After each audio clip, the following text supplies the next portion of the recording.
En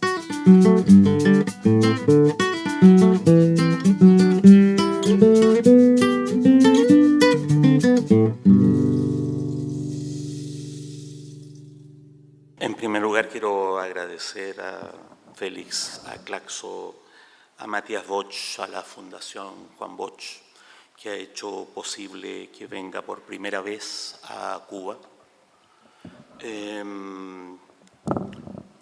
Yo soy profesor y que tengo la profunda convicción de que lo que puede ser realmente útil para un profesor es escuchar, más que hablar. Voy a ser breve, voy a decir muchas cosas distintas, porque tengo la esperanza de escucharlos a través de las preguntas y, desde luego, en el almuerzo, en los paseos que tengamos en conjunto, en las cenas que son conversadas en la noche. Yo entiendo la necesidad permanente de rescatar y relevar a nuestros héroes. Eso es una tarea que en Cuba se hace permanentemente. Si ustedes vieran el desierto en Chile, es una valentía la de Marcos Álvarez de relevar a Miguel Enríquez en, como digo, un desierto neoliberal. Entiendo que nuestra necesidad de afirmarnos en nuestras indignaciones, incluso en nuestras nostalgias. Sin embargo, como contrapunto, no voy a hablar de héroes, no voy a hablar del pasado, no voy a hablar de nostalgias, porque a mí me gustaría pensar que es posible hablar de hoy y me gustaría tener la idea, irme con la idea de Cuba, de que es posible hablar de Cuba como el futuro de América Latina y no solo como el pasado. Como una vocación de esperanza que no tiene que ver solo con una revolución que ha resistido el imperialismo, sino que tiene que ver también con lo que podamos hacer en Chile, en Bolivia de Evo Morales, en las distintas izquierdas latinoamericanas, con nuestro futuro.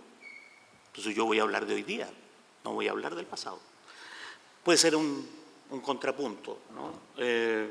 Puede ser complementario a lo que ha hecho muy bien y desgraciadamente de manera breve y apretada Marco. Lo que me importa, bueno, me faltó una cosa de introducción, la disculpa por las malas noticias.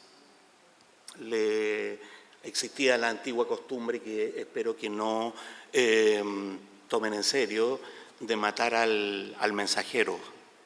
No, yo soy el mensajero y lamento las malas noticias. Los chilenos tenemos hoy día el orgullo monstruoso de ser la vanguardia del neoliberalismo, y entonces también tenemos la responsabilidad de decir: esto está ocurriendo, atención, porque esto que está ocurriendo en Chile va ocurriendo con distintos nombres en los distintos países de América Latina. Ya van a ver en qué términos. En Chile hubo un ciclo revolucionario 1968-1973. Como ustedes saben, la dictadura de Pinochet formalmente duró 17 años. Es muy importante, sin embargo, distinguir en la dictadura de Pinochet la época del terror, 73-78, 3.000 desaparecidos, miles de asesinatos, además de los desaparecidos, porque los asesinados por alguna extraña razón no figuran en las listas de las comisiones que se han hecho de falsa reconciliación, el terror. Sin embargo, desde 1980 hasta 1988, en Chile hay un auge del movimiento popular que significó lisa y llanamente perderle el miedo a la dictadura. En 1983, 84, 85, las ciudades de Chile se llenaban de barricadas, haya milicos o no, haya personas de la DINA disparando o no. Por un lado, la dictadura abandonó la política del exterminio sistemático masivo, empezó a practicar una política de asesinatos mucho más seleccionado, mucho más selectivo. Se pasó del terror al amedrentamiento. Y el amedrentamiento a través de los empleos del Estado, a través de los medios de comunicación que fueron cómplices, pero no es lo mismo vivir en el terror que vivir en el amedrentamiento, porque, como digo, Chile le perdió el miedo a Pinochet, y eso se puede decir desde 1980, pero es claro, explícito, y no hay duda alguna, desde 1983 para adelante. Eso es súper importante porque la concertación, cuando, ustedes saben, se inaugura el arco iris, vuelve, ¿no es cierto?, algo que curiosamente se llama democracia, levantó el discurso del miedo. Hizo una homologación entre estas dos etapas y nos contó un cuento en el cual la dictadura de Pinochet fue homogéneamente terrorífica hasta el 83, hasta el 88.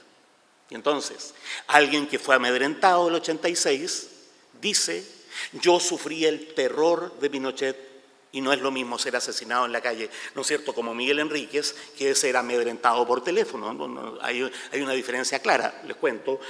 Yo no soy un héroe, no tengo vocación para hacerlo, pero yo hacía clases de marxismo públicamente en Santiago de Chile, auditorium, ¿no es cierto?, que repletaban las salas, y la DINA primero y el CNI no tuvo el menor interés en suprimir mis clases de marxismo, porque la política era otra.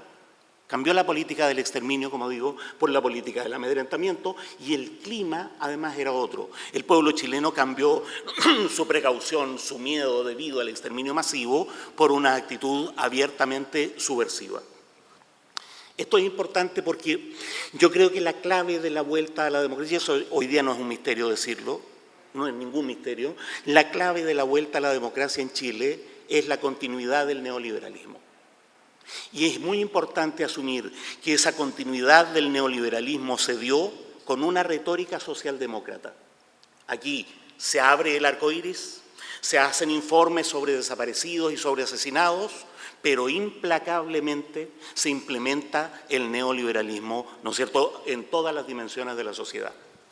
Voy a dar solo un dato. Los norteamericanos no invirtieron en el cobre chileno hasta 1990, incluso 94.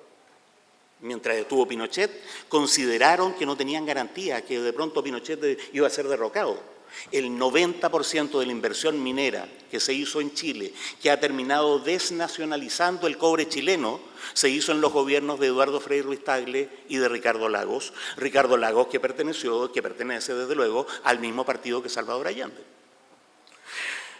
Las AFP, que son los fondos de pensiones, alcanzaron su culminación, su implementación en los gobiernos de la concertación. Las políticas educacionales, la política de salud. Ricardo Lagos privatizó el agua. Chile es el único país en el mundo en que el agua es privada. El agua es privada. Hay que comprarle el agua a los que tienen unos derechos de agua que son interesantes, que no son derechos de propietario, no son propietarios del agua, sino que tienen concesiones perpetuas y garantizadas. Eso es muy importante por lo que tengo que decir sobre el periodo que viene. Del 90 al 2005, diría yo, en general, de manera aproximativa, hay esta continuidad del neoliberalismo en democracia, ¿no? Se siguen las privatizaciones, está el auge de la educación privada y un mecanismo que es central, la elusión tributaria. Patricio Aylwin hizo una reforma tributaria en que le subió los impuestos a los ricos, ¿qué más quisiéramos? Eso es el discurso socialdemócrata en pleno. Y sin embargo, creó mecanismos de rebaja de impuestos superiores al alza de impuestos. Y entonces, los mecanismos tributarios que permiten que las empresas norteamericanas se lleven el cobre, ¿no es cierto?, sin pagar nada. Los norteamericanos se llevan el cobre de Chile gratis, pero pagan 100 y el Estado les devuelve 95. Esos mecanismos no son de evasión, son de elusión, fueron creados en los gobiernos de la concertación. Sin embargo, yo creo que lo que ocurre hoy día es lo que América Latina debería tener presente, ¿sí? Lo que ocurre hoy día es un proceso de profundización neoliberal. un proceso que muestra que el neoliberalismo no requiere dictaduras militares.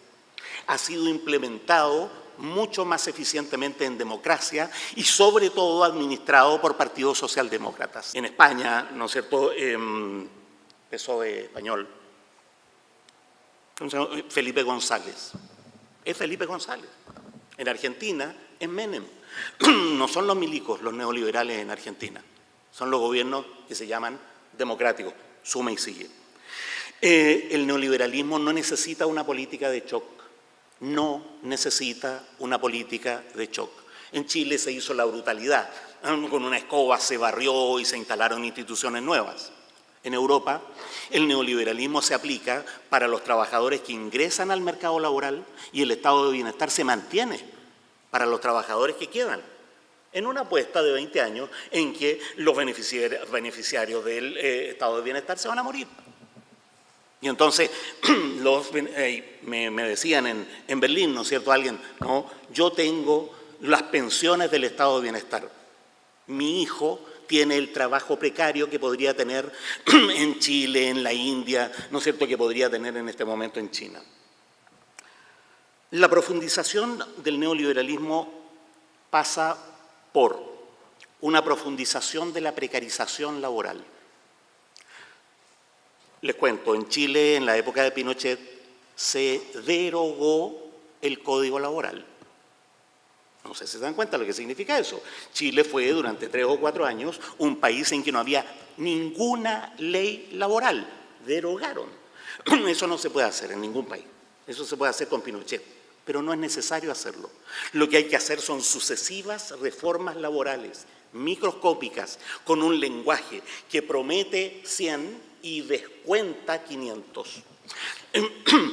Disposiciones que en la ley, al nivel legal, ¿no?, son vagas y que se resuelven en el nivel reglamentario en los ministerios. Ojo con las leyes, porque una técnica de la profundización del neoliberalismo es una técnica legislativa.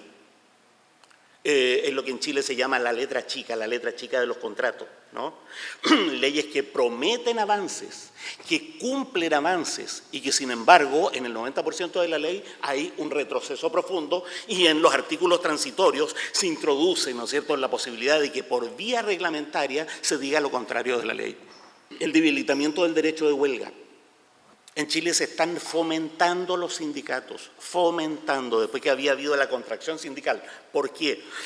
Porque se ha hecho una ley laboral en que los sindicatos no sirven para nada, en que los sindicatos prácticamente no pueden ejercer el derecho de huelga. Entonces se aumenta el derecho de huelga, pero no se puede ejercer. Esa es la técnica.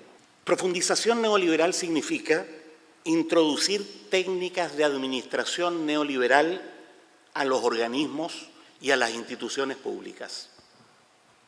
En América Latina no van a vender hospitales, ni siquiera en Chile, no van a vender universidades estatales. Lo que van a hacer es privatizar los servicios del hospital. Michelle Bachelet armó un sistema de 5 hospitales nuevos en que lo único estatal son las murallas. O sea, hay unas licitaciones monstruosas. Necesitamos 50 operaciones de apendicitis. Se hace un concurso público. Privados se ganan la licitación. Y entonces en las murallas del hospital público, médicos a título privado realizan las intervenciones y el Estado. Profundización neoliberal significa una política sistemática de aumento del gasto social. Ojo con el aumento del gasto social, porque paralelamente a ese aumento hay una política de desvío sistemático del gasto social a bolsillos privados. Se ha ido concediendo progresivamente y con grandes luchas la gratuidad de la educación en Chile, de la educación superior, por supuesto. Pero la gratuidad de la educación ha significado derivar dineros del Estado a la banca privada, a los empresarios de las grandes universidades. Esto que estoy diciendo como malas noticias en Chile es explícito. Búsquenlo en sus respectivos países, en la letra chica de los frentes socialdemócratas que dicen favoreceremos el sindicalismo y que sin embargo en la misma ley debilitan el derecho a huelga. Favoreceremos la educación pública y abren la subvención a los empresarios privados. Lo que pasa en Brasil, ¿no es cierto?, de las OS, las organizaciones sociales, que son las ONG. El Estado con Lula, con Dilma, ¿no es cierto?, ha empezado a financiar a las organizaciones sociales mucho dinero para que hagan el servicio social, el servicio de trabajo social, de cuidado, de los problemas, ¿no es cierto?, de las personas que tienen dificultades de personalidad, ¿no? Pero el reverso de eso es ir convirtiendo cada una de esas organizaciones en una empresa privada con lógica privada. Y entonces, profundización del neoliberalismo significa la completa apertura al mercado financiero internacional garantizada por el Estado. Todos los tratados de libre comercio que Chile firma y que firman también los países, ¿no es cierto?, de los que ustedes vienen. Todos los tratados de libre comercio contienen cláusulas que garantizan la deuda privada. Si la deuda privada quiebra, el Estado tiene que financiar la deuda privada, como lo hicieron con los griegos, como lo hicieron con los españoles, desde luego a costa del gasto social. El Tratado de Libre Comercio es para que vendamos nuestros bananos baratos o que nos den unos buenos precios y que nos rebajen los precios de los televisores. Muy bien. Pero el punto está en otro lugar. El punto no está en el tratado. El punto está en las cláusulas del tratado que nos obligan a someternos a las reglas de la Organización Mundial de Comercio, que ponen a la Organización Mundial de Comercio como un tribunal internacional. No han aceptado el Tribunal Penal Internacional, le han puesto toda clase de dificultades. Y sin embargo, sí han levantado una justicia internacional en materia económica. Si nosotros derogáramos las concesiones mineras que la Concertación le ha regalado al capital extranjero, tendríamos que pagar indemnizaciones que equivalen a todo lo que las empresas mineras extranjeras podrían haber ganado. Tendríamos que pagarles todo el lucro que podrían haber tenido. Desde luego, entonces no podemos derogar las concesiones mineras, pero podemos sacar una ley, se derogan, nos negamos a pagar indemnizaciones y entonces tenemos una justicia internacional. Y entonces nos va a caer encima la Comunidad Europea, los norteamericanos, los chinos nos van a caer encima diciendo ustedes habían firmado que iban a garantizar las concesiones privadas, los préstamos privados. Profundización del neoliberalismo en Chile significa la profundización de la política de concesiones de los bienes comunes, del agua, de los recursos naturales, de los saberes a privados. Significa la precarización de la capacidad de presión del movimiento sindical. Significa la depredación del salario a través del endeudamiento bancario, a través del costo del crédito comercial, a través de la carga del costo de los servicios. Una nueva etapa en el neoliberalismo. Una nueva etapa que funciona mejor lenta y no con shock, integrando a los jóvenes y respetando lo que ya había. Una nueva etapa que implica aumentar el gasto estatal, aumentar la presencia del Estado porque los dineros estatales se derivan. Una nueva etapa que funciona con una retórica socialdemócrata, con un uso retórico de la agenda valórica, del aborto, del feminismo, del indigenismo, del no a la discriminación. Porque hay reivindicaciones que al capital no le cuestan ni un peso y hay otras que sí le cuestan. Entonces, fomentemos las que nos salen gratis. Y entonces tenemos nuevas derechas progresistas, democráticas, ¿no? Además, noten que nosotros tendemos a poner toda la derecha en un saco y ver el auge de las derechas neofascistas en Europa, ¿no? Lo que no vemos es esa derecha a la que llamamos centroizquierda. Una nueva etapa del neoliberalismo que es enemiga de los golpes de Estado. Es enemiga de los golpes de Estado porque, miren, una cuestión general, cuando la burguesía tiene problemas con la democracia, se acaba la democracia. Usted nacionaliza el cobre en democracia y hay un golpe de Estado. Cuando la burocracia que administra el neoliberalismo profundo tiene problemas con la democracia, la opción es administrar la democracia. Es decir, fomentar sistemas democráticos según los estándares formales. Van a votar, hay democracia. Se abstiene el 70% de la población, pero hay democracia, ¿no? El fomentar la cáscara democrática administrable, ¿no? Olvidando las tasas de abstención, olvidando el contenido participativo de la democracia. Perdón por la mala noticia, tengo la esperanza de que conversemos.